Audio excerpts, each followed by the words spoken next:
一直係女兒崇拜嘅對象。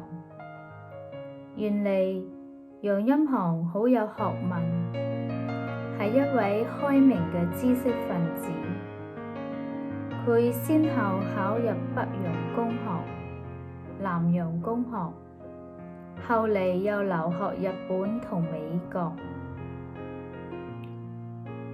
響屋企，楊光兄弟姊妹一共有8個人。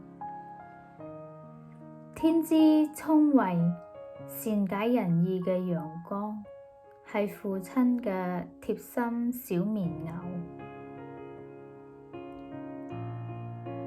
同父母相處嘅時候，楊光係一個乖乖女，非常溫順體貼。父親有一個習慣，飯後會食一個桔仔。楊光總係會事先將個桔仔剝好皮。當父親食風乾嘅栗子同埋山核桃嘅時候，佢又有咗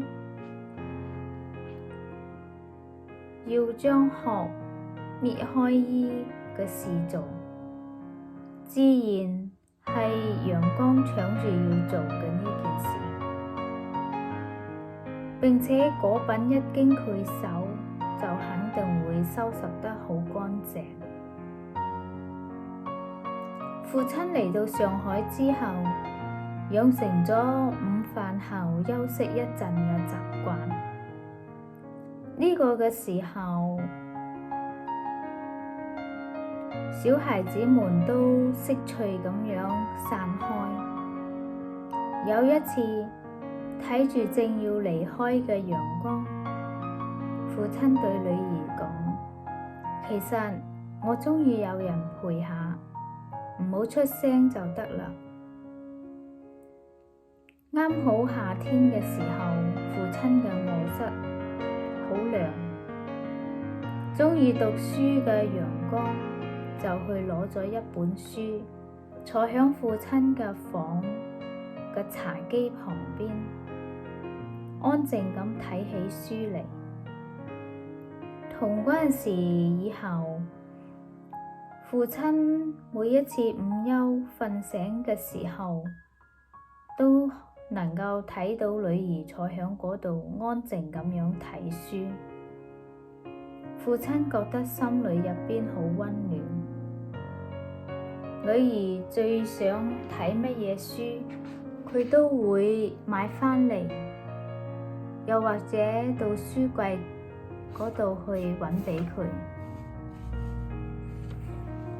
冬天到咗，父親屋入邊點起咗火爐，加煤自然又係陽光鍾意做嘅嘢。隨後佢就係坐響火爐旁邊，好寫意咁樣睇起書。一家人嘅日子就咁樣平淡又幸福咁樣進行住。楊光雖然聰明伶俐，但好少考試100分。響佢嘅記憶入邊，父親從嚟冇因為呢一件事而責備過佢。直到讀高中，楊光都還未搞得清楚平以聲。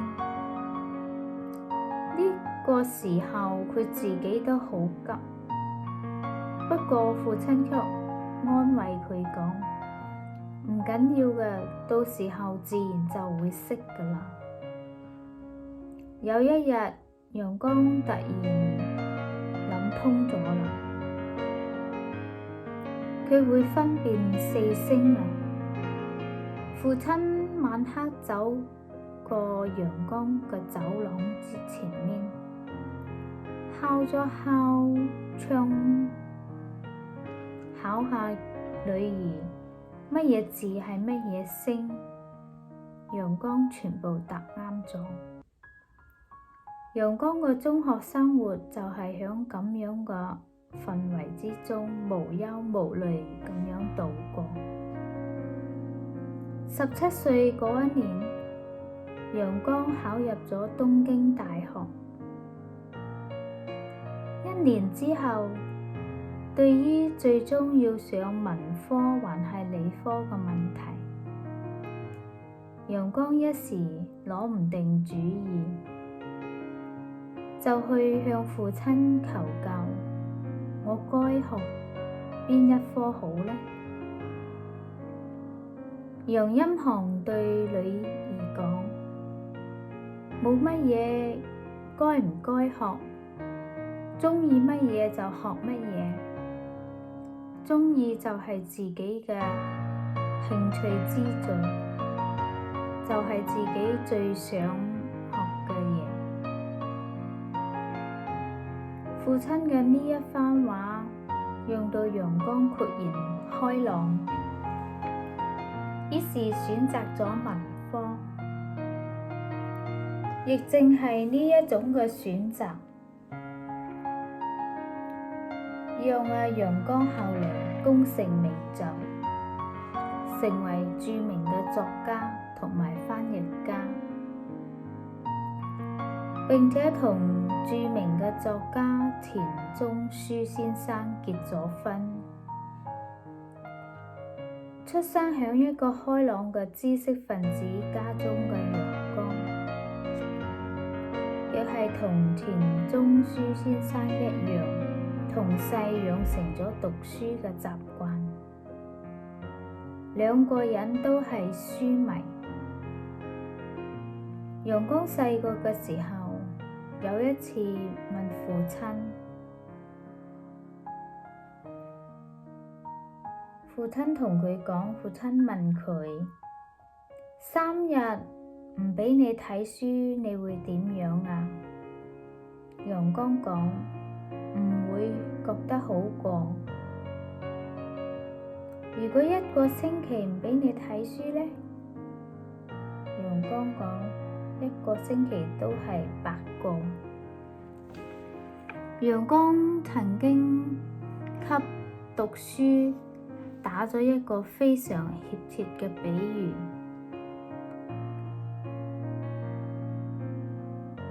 叫做過家家。